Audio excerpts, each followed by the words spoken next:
am Jenna. And this is Heather. And this is Conspiracies Unlocked. And today is super fun because it is March 3rd, Friday, and it is National Cold Cut Day. Woo! Oh!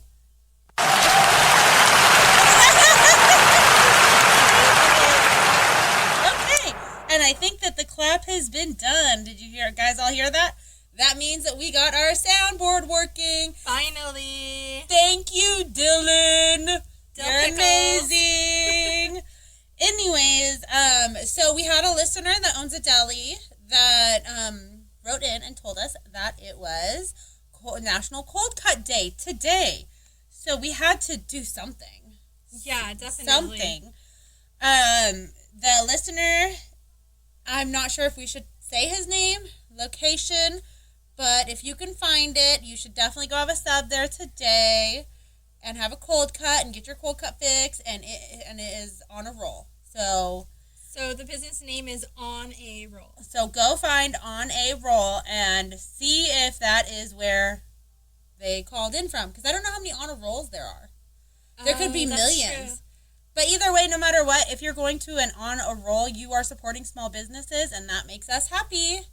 It sure does, and they have excellent sandwiches at On a Roll. Yeah, what is your favorite sandwich? My favorite sandwich is just the traditional turkey, avocado, lettuce, tomato, throw in some bacon, mustard, no mayo, maybe some Italian it's getting worse dressing, the more that you speak. Salt and pepper, did I say that? Lots of veggies, veg it up. No onion, gosh. no onion. You're bread, like exactly opposite from bread me. lightly toasted. This is ridiculous. If you got any like extra mustard to dip it in, go for it. Not Dijon, has to be yellow. Throw some chips inside of it. Doritos. Oh, that's okay. You got me there. Yeah. But my favorite is Italian. An Italian sub, like torpedo, hoagie, whatever. So effing good. And that has your salami, your ham, your capicola. It's fucking amazing with the Italian dressing, the provolone cheese, no tomatoes, add chopped onions, completely opposite than yours, and even give me some Italian dressing to dip on the side. Yeah. Because I use Italian dressing like people do with like salsa and burritos. Like I need that shit everywhere. I can get down with Italian all dressing. All over the place. Yeah. But you have to remember that I used to work at Quiznos. I never knew that. For a while. I never knew you worked at Quiznos. Yeah. I was 17 and I even moved locations and everything. Like I was like a Quizno queen. I like knew all of it. You like transferred for the position and everything? Yeah. Wow. I like transferred to a different location and because I moved, so I was like, oh, I'm moving. Guess I'm going to quit. And they were like, don't worry, we have a Quiznos over there. So we went like, yep. Nice. So that's when I learned that I liked Italian. Before that, before I could like sample everything and really figure out what I liked, my favorite was, I actually worked at Quiznos twice. Oh, wow. So at 2 different locations, and then I quit there, and then I ended up going back a few years later just as like a transition job. I did that with when one I of my was like first 22 jobs, or too. something, like later on. Yeah. Anyways, I forgot what I was going to say. Well, you were saying that you had all the access to all the different So before foods. that, all I liked was light mayo, lots of mustard. Exactly. Mustard, yes. And not tomato, turkey, cheese. That's what kind of cheese though? I think provolone. I think it's always been provolone for me. But I like Swiss. And I cheddar. think that's it because I'd be eating at Subway since I was like 10 or something, and that was like that's it. Like that's all I liked. I didn't give a shit about anything else. So now it's all about the Italian. Italian's so fucking good. If you haven't had it, seriously, we're gonna have to get it. You're gonna have to try it. And I'm not talking about it from like Subway. You have to go to a better place like Felipe's or Brooklyn Boys. Or On Roll. On a roll. I eat there like every week. All right. So let's get on to our bonusode about cold cuts. Yes. So Heather has the history. I have the random conspiracy theory. What shall we do first? So I guess I can just tell you the quick history that I found about cold cuts, and then we can get into the conspiracy. Sure. Okay, so the history of cold cuts goes starting back to the Paleolithic times. Deli meats go back to 500 BC with the Etruscan and Roman populations. So you're looking at over 2,000 years of history with cold cuts. It fed the Roman army, and they found stone tablets where they found bologna at the MCA, which is an archaeological civic museum. So that museum is one of the oldest museums in Italy. Wait, I have a question really quick. I'm sorry. Yeah. You said there's bologna. They found bologna, so bologna really does last forever. Yeah, they found it on stone tablets. Is it just like reminiscence of it's it? Just reminiscence or is it like, the actual bologna? Because bologna seems to like withstand the test of time. I mean, apparently. It's like a fucking cockroach. They had to do archaeological testing on it to find out that it was bologna, but yeah, they did find it. That's awesome.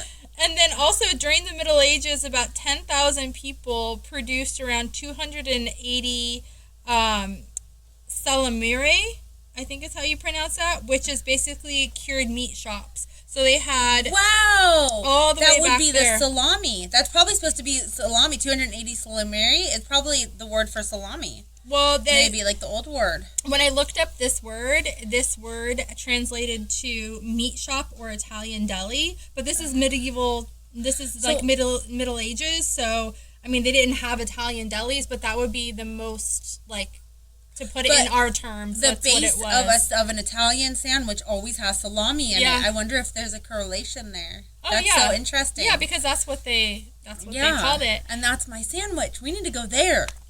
Get a real Italian deli sandwich. You need to go to the cured meat shop. I'm going. Let's get on a plane. Let's get a passport that I don't have. You need to go to Bologna. We'll be there in 6 to 14 weeks. Once I get my passport. Right? I know. I have a friend that just moved to Italy too. Say Sicily. hi. Say hi. What's her name? Celine. Hello. Hi, Celine. Hi. Thank you for listening. Which I believe she And does. now we'll know if she really does, because we won't tell her, and then you'll see. This is a test, Celine. Are you listening? Are you listening? Are you actually listening to us, or do you just tell us you are? I told her to tell all your Italian friends. Hi, Italy. Hi, Italy. So another fun fact is... I love your sandwiches. Right. Send us sandwiches. Yeah, can you just send us some salami? Send me? Yeah. Send us your salami. Well, I know that Lucy on I Love Lucy got in trouble for trying to bring cheese back from like Sicily or something on the plane. Oh yeah, because it has to go through. And she had to pretend that it was a baby, and then she like. Oh, I remember. And then she ate the cheese on the way because she was scared, and then the lady was like, "Where's your baby?" She's like, "What baby?" I ate it. That is horrible. I love Lucy. I do love Lucy. So then Napoleon actually brought it to France. So then Napoleon, in Napoleon's travels, brought cold cuts to France, and that's how France was introduced to cold cuts. Wow. Right? And then today, bologna is whipped into a savory mousse. Shut the fuck up. Yeah, that's one way they eat it. No. Yeah. No. Or these are common ways. Or ground into meatballs. Okay. I can see that. I can do that. Or they grill it with balsamic vinegar. Yum. Or stuffed into tortellini. Sure. Those are like some of the... But mousse. Mousse. I've only heard of chocolate mousse. Maybe that's my problem. I've never heard of bologna mousse. I never have either, but apparently in Italy, where bologna is located, and that's, I'm guessing where bologna got its name is from Bologna, Italy, it now hosts the Morta dello Bo. I believe I said that right. Yeah.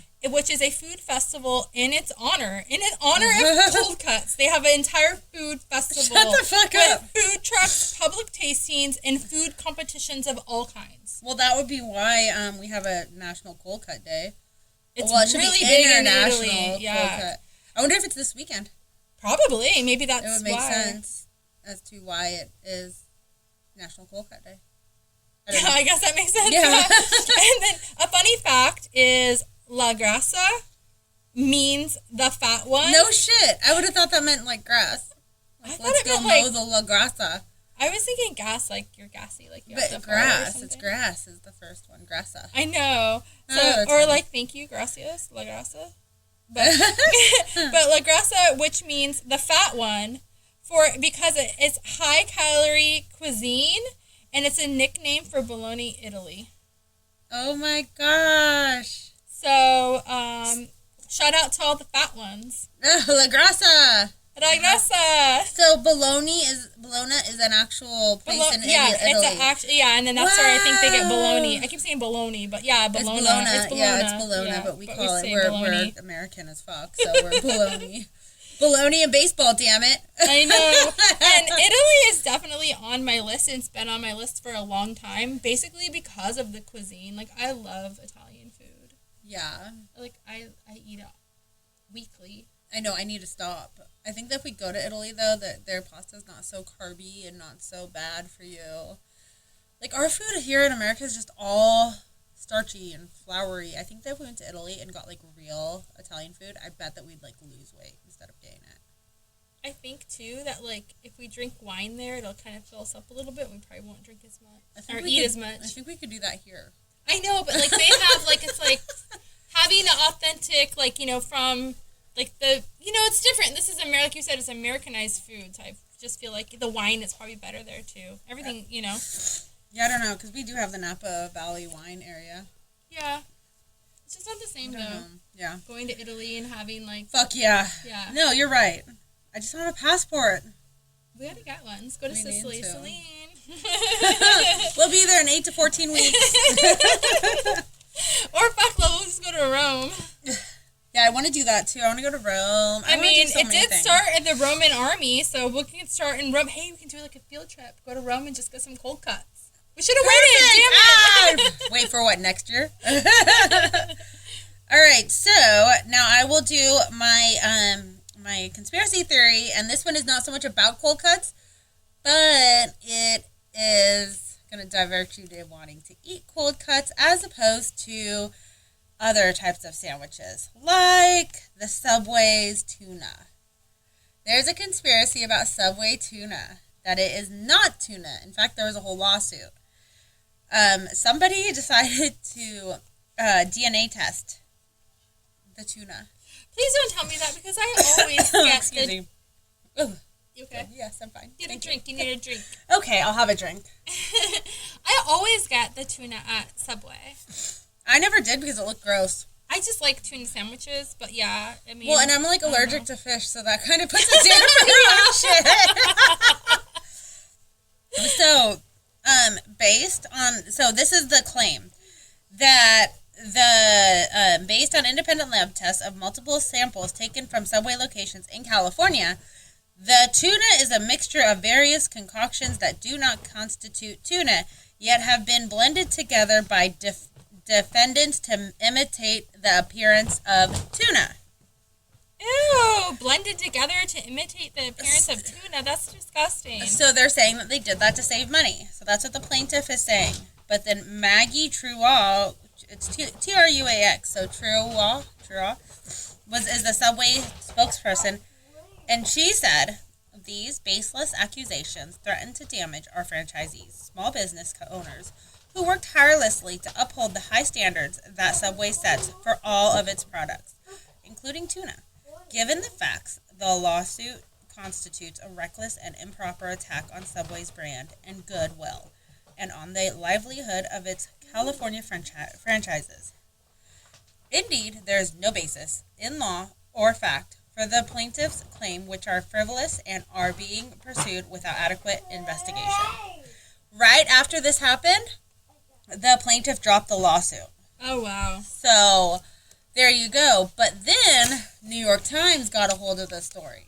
Oh, okay. What did they have to say? Well, Julia Carmel said they decided to lab test it themselves. And to find a lab that would process this wasn't easy, because the labs kept saying that there was technical limitations. And so they kept going to different labs. Finally found one.